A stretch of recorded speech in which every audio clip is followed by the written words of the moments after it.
Hello friends, कैसे हैं आप लोग का स्वागत है मेरे YouTube channel study with Prabha में। दोस्तों, अभी तक मैंने 50% पेडागोजी का ऑलमोस्ट ख़त्म कर दिया, जो मैंने आप लोग के साथ भी शेयर किया है वीडियो में। तो जिन्होंने वीडियो नहीं देखी है वो जाके देख लें और चैनल को प्लीज़ सब्सक्राइब कर दें। और अगर कोई और आपका फ्रेंड्स और कोई भी दे रहा है एग्ज़ाम तो उसके साथ भी शेयर कर सकते हैं आप। और जो भी अगर आपको लग रहा है ये सही नहीं है, ये सही है, ये यहाँ से पढ़ना चाहिए, वहाँ से पढ़ना चाहिए, तो प्लीज़ मुझे भी, जैसे मैं हमेशा बोलती हूँ, मुझे कमेंट में बताते रहिए। तो आज मैं क्या करने जा रही हूँ, अपना जो कंप्यूटर साइंस का सब्जेक्ट है जो 100 मार्क्स का है वो चालू कर रही हूँ। तो वो कहाँ से पढ़ रही हूँ वो भी मैं आपको बताती हूँ। इसके लिए वीडियो एंड तक जरूर देखिएगा।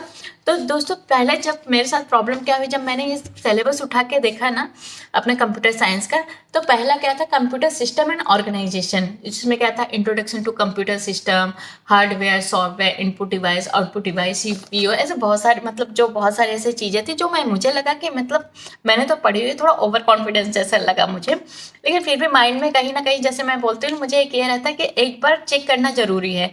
तो मैंने अपने गूगल से ना कुछ एमसीक्यूज निकाला कंप्यूटर सिस्टम एंड ऑर्गेनाइजेशन के ऊपर। और मेरे दोस्तों ने मुझसे पूछा था कमेंट में कि एमसीक्यू कहाँ से आप पढ़ रही हैं। तो मैं ऐसे ज़्यादा कोशिश करती हूँ, जो गवर्नमेंट वेबसाइट्स है ना, मैं वहाँ से, या आप गूगल पे डालेंगे ना MCQ on computer system and organisation, तो उस पर बहुत सारे एमसीक्यूज आते हैं।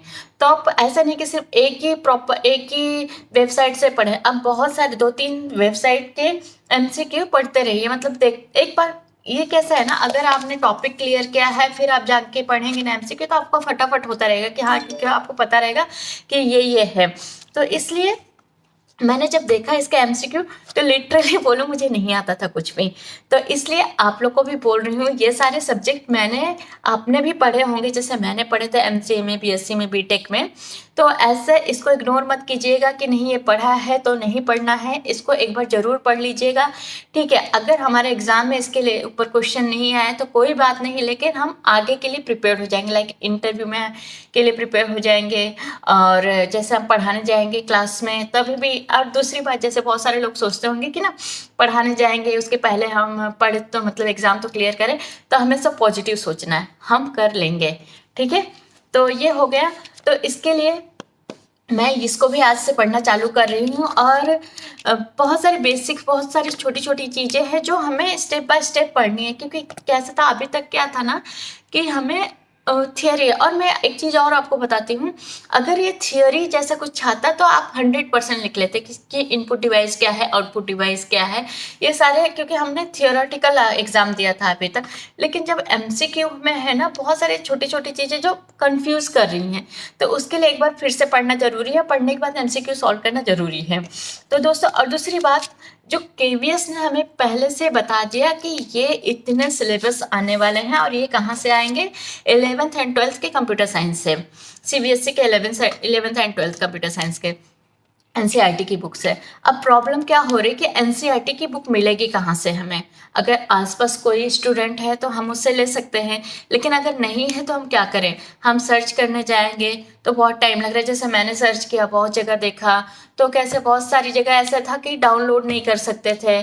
तो बहुत सारी प्रॉब्लम आ रही थी, मतलब कैसे बार बार जाना, सर्च करना, फिर डाउनलोड करना, फिर रीड करना। तो इसलिए मैं आप लोग को एनसीईआरटी के मुझे जहाँ से मिले, मैं आप लोग के साथ ही पीडीएफ भी डिस्क्रिप्शन बॉक्स में डाल दे रही हूँ, उससे डाउनलोड कर लीजिए।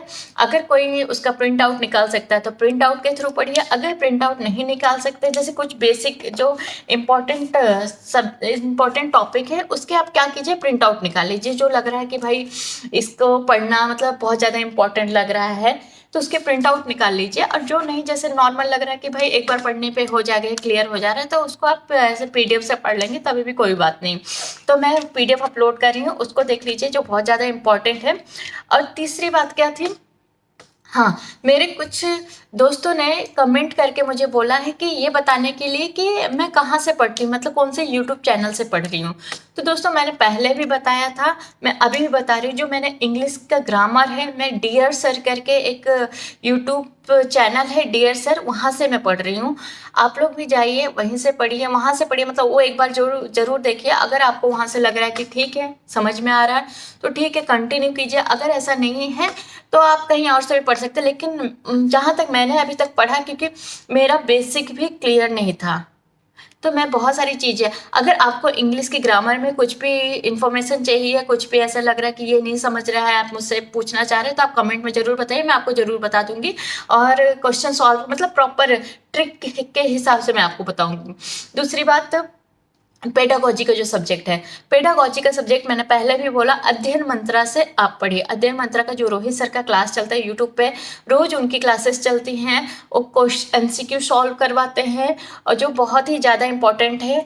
तो आप वहाँ पर मतलब उनकी 1-2 वीडियो देखिए। अगर आपको समझ रहा है तो आप कंटिन्यू कीजिए, नहीं समझ रहा है तो आप कहीं और से भी ट्राई कर सकते हैं। बहुत सारे यूट्यूब पे, जैसे मैंने पहले ही बताया ना, कि इतना अच्छा, बहुत सारे क्लासेस वालों ने बहुत इतनी अच्छी अच्छी क्लासेस ले रहे हैं यूट्यूब पे, कि अगर हम करना चाहें तो बहुत कुछ कर सकते हैं, क्योंकि बहुत सारी फैसिलिटीज़ हमारे पास हैं।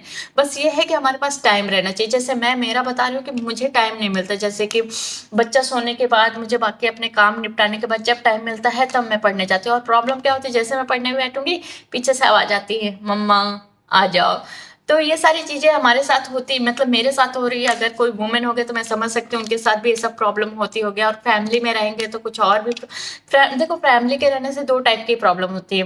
प्रॉब्लम, एडवांटेजेस और डिसएडवांटेजेस दोनों हैं। जैसे कि अगर एडवांटेजेस ये रहता है कि मतलब थोड़े से काम हमें कम हो जाएंगे, या कुछ हम ज़्यादा टाइम दे सकते हैं स्टडी के लिए। लेकिन दूसरा डिसएडवांटेज क्या है, आपके बच्चों को संभालने के लिए कोई नहीं, सिर्फ आप ही रहोगे। अगर फैमिली में हो तो कोई ना कोई आपके बच्चों को पकड़ लेगा और आप पढ़ सकती हो।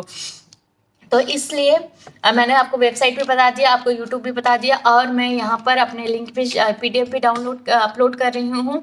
तो यहाँ से जाइए और स्टडी कंटिन्यू कीजिए। अगर कुछ भी प्रॉब्लम है तो प्लीज़ कमेंट बॉक्स में बताइए, कि मैं भी पढ़ूंगी। उससे कि आप लोग की प्रॉब्लम से क्या होता है, आपके कमेंट से मुझे ना बहुत सारे, मतलब पॉजिटिविटी आती है मेरे अंदर, कि भाई हाँ, ये मुझे पढ़ना है, ये भी करना है। क्योंकि बहुत सारी चीज़ें सॉल्व होती, बहुत सारी चीज़ें क्लियर होती, क्योंकि आपको बताने के लिए ना मैं खुद से पढ़ती हूँ, मुझे पता चलती, मुझे पढ़ना पड़ता है वो चीज़।